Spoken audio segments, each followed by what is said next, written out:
probando, ensayamos.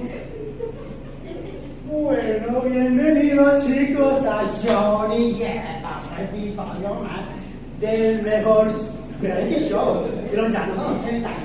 Estamos aquí con un invitado demasiado especial, un sociolingüista, un filósofo, Leonel González. Un aplauso, por favor.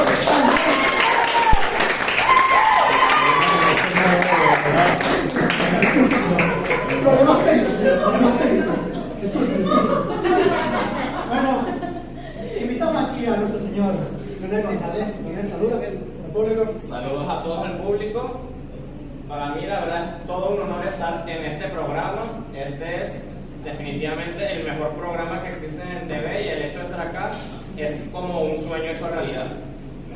Bueno, no solo invitamos aquí a Leonel por lo que es, sino porque ha hecho 3 magníficos libros. Que los tenemos aquí, señores. Primer libro, idiomas. Segundo libro,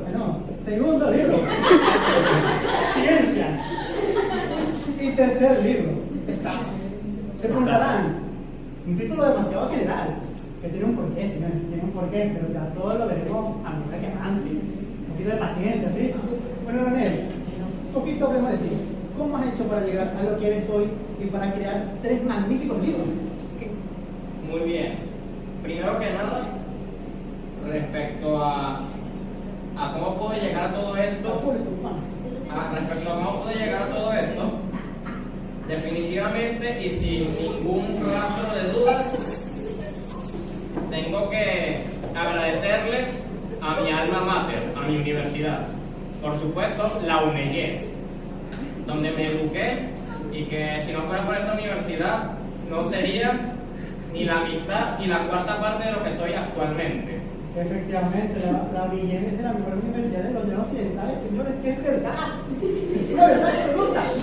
Pero bueno, ya hablando de los libros, Leonel, ¿cómo hiciste para crear estos 3 magníficos libros con un tema tan interesante que es lo extraño?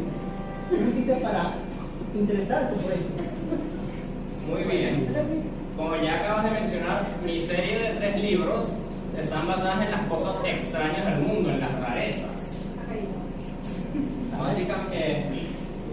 Básicamente, todo esto se lo debo a mi curiosidad, a mis ganas de entender el porqué de las cosas,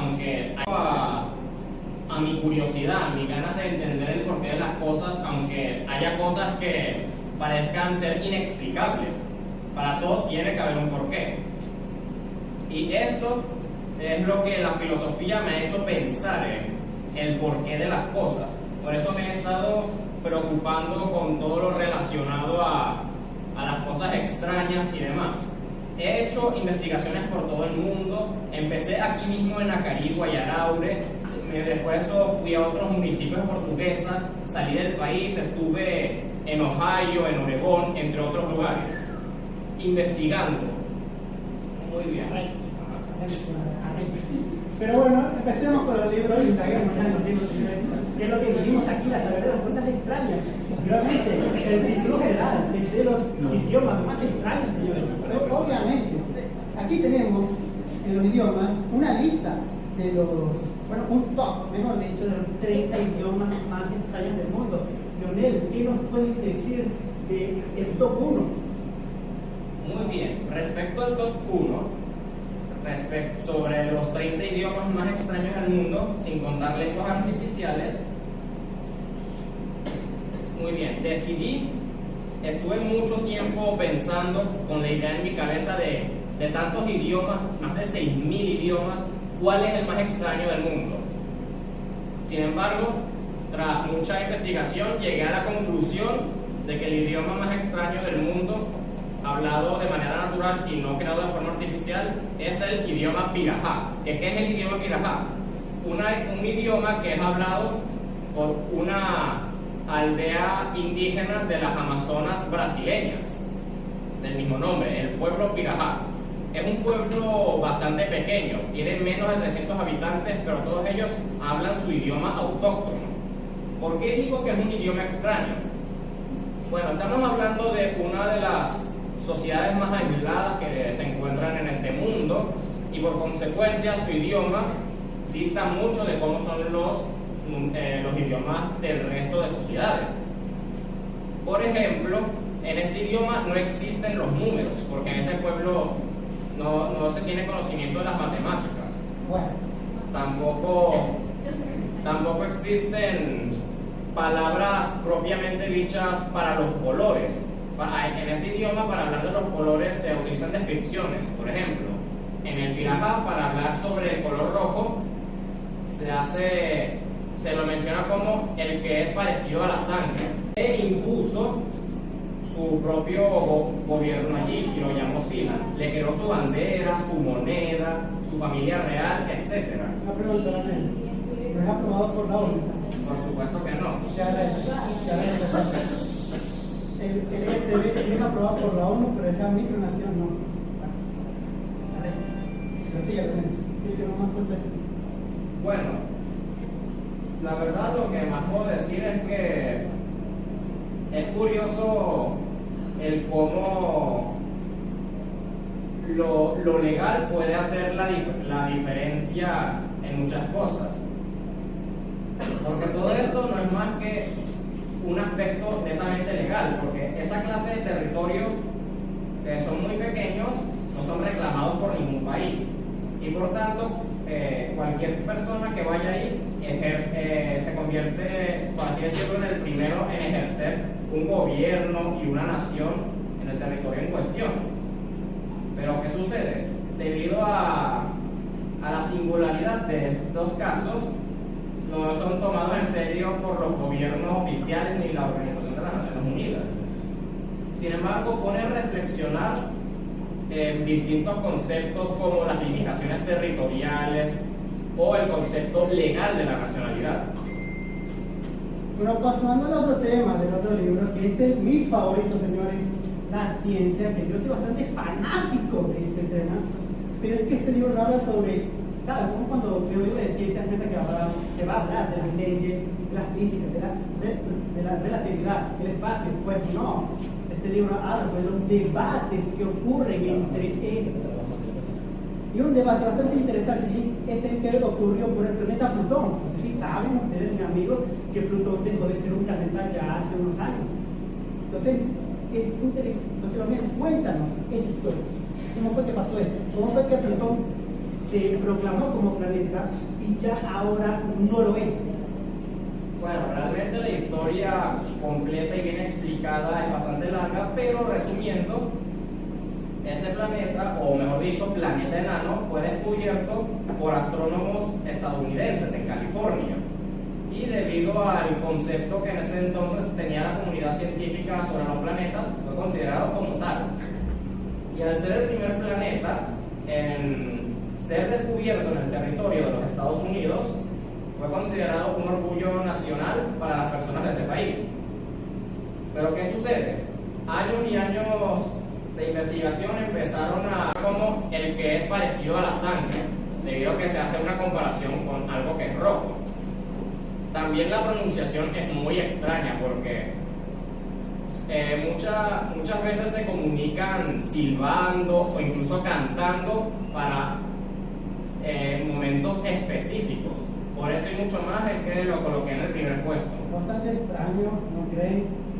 Que para decir un color, tienes que decir, el azul, el cielo, tienes que especificar el cielo. Pero yo es algo un poquito más emocional. Si los números, los colores y otras cosas que no puedes decir en este lenguaje, las emociones, ¿cómo te puedes expresar con una persona? Eso es lo que me intriga. O sea, eso nos dice que la comunicación es importante en este tipo de idiomas. Que les falta desarrollo, al estar tan aislados en nuestra sociedad actual, no tienen las palabras para expresar lo que sienten. A mí eso es lo que yo pienso al leer tu libro especificando el Pirajá. Pero bueno, pasando a otro tema que también deteriora parte de los idiomas, tiene otro tema bastante interesante que son las micronaciones. Leonel, ¿qué nos puedes decir sobre ello?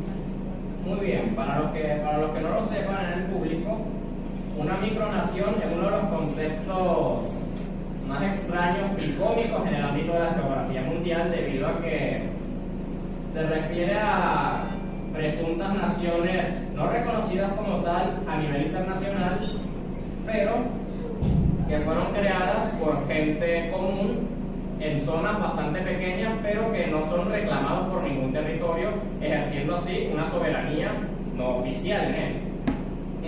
Ahí en mi libro redacté bastantes casos conocidos y por supuesto no podía hablar del que fue mayor objeto de estudio en este ámbito, una micronación conocida como Sealand, u oficialmente Principado de Sealand.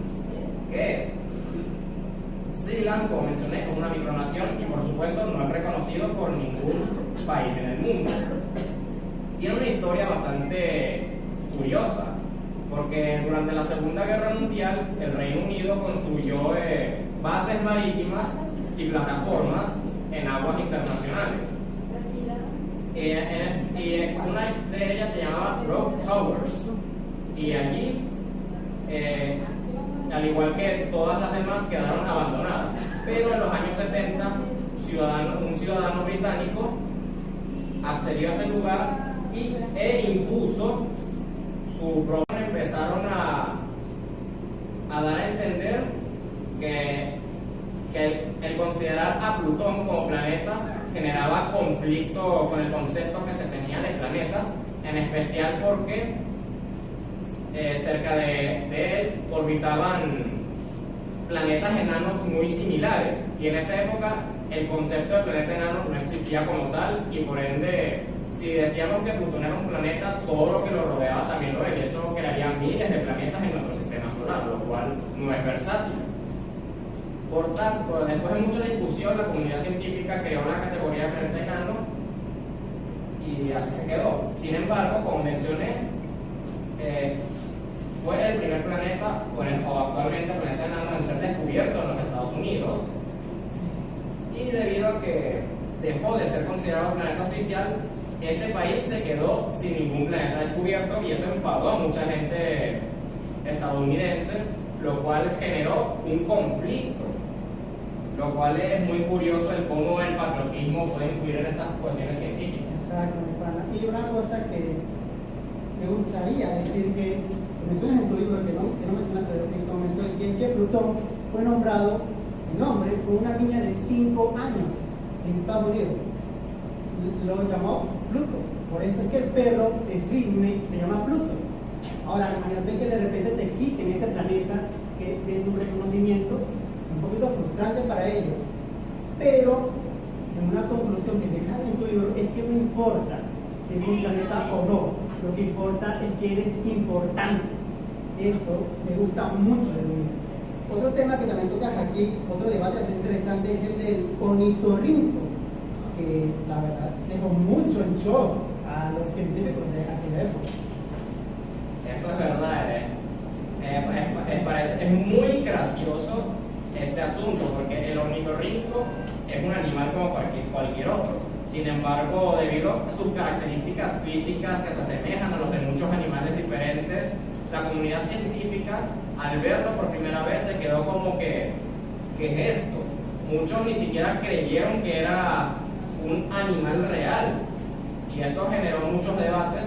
Sin embargo, actualmente, con la información que contamos, sabemos que efectivamente es un animal común y corriente, aunque claro, la diferencia es que se encuentra únicamente en Australia. Recordar que Australia es un país mundialmente conocido por sus animales exóticos, y el ornitorrinco es uno de ellos. Tanto así que está miniatifer, como se dice, magnífica serie, ¿verdad? Bueno, ya pasando a algo interesante, antes de pasar a nuestro último tema, que son las estafas,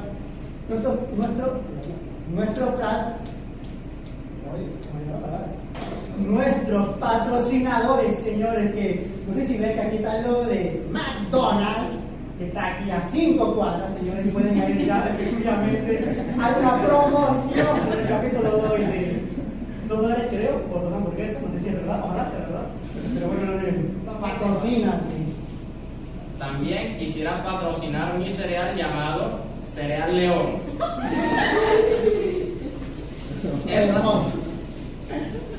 Yo siempre he tenido un eslogan el cual es: el cereal León es diversión, así que ¿qué esperas? ¡Cómpralo! Los flips se quedaban pendientes.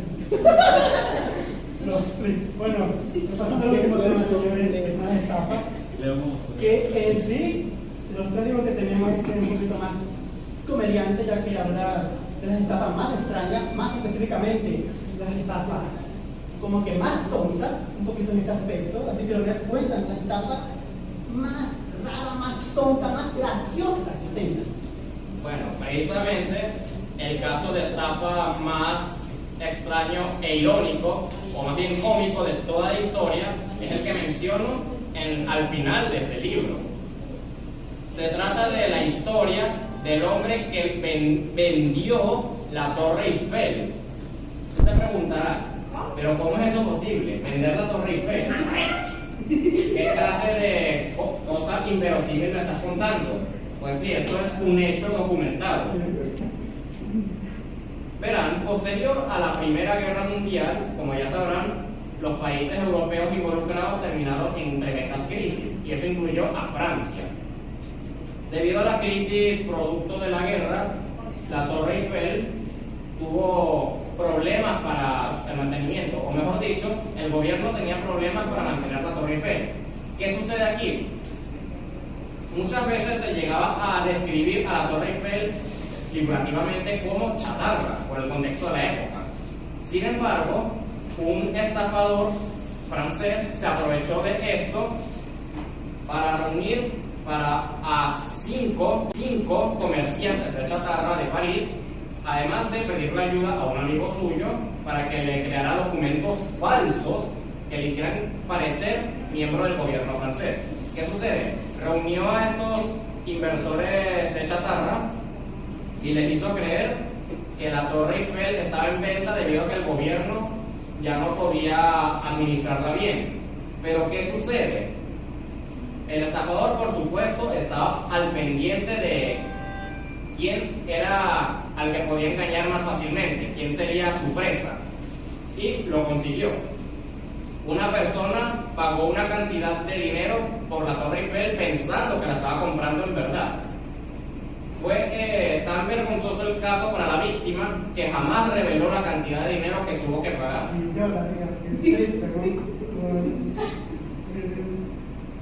Sí, este caso es muy gracioso porque el simple hecho de mencionar el nombre del caso de el hombre que vendió la Torre Eiffel, uno se vuelve loco debido a que la Torre Eiffel imposible que pueda ser vendida.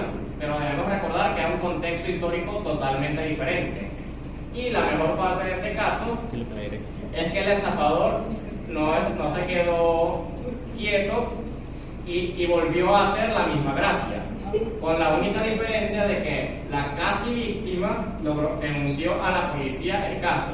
Sin embargo, los dos estafadores escaparon antes de que los pudieran arrestar. Pam, pam, pam. Bueno, señores, el reality show. Señores y señores, gracias por venir a Show y a todos los invitados de Leonel González. Gracias a ustedes.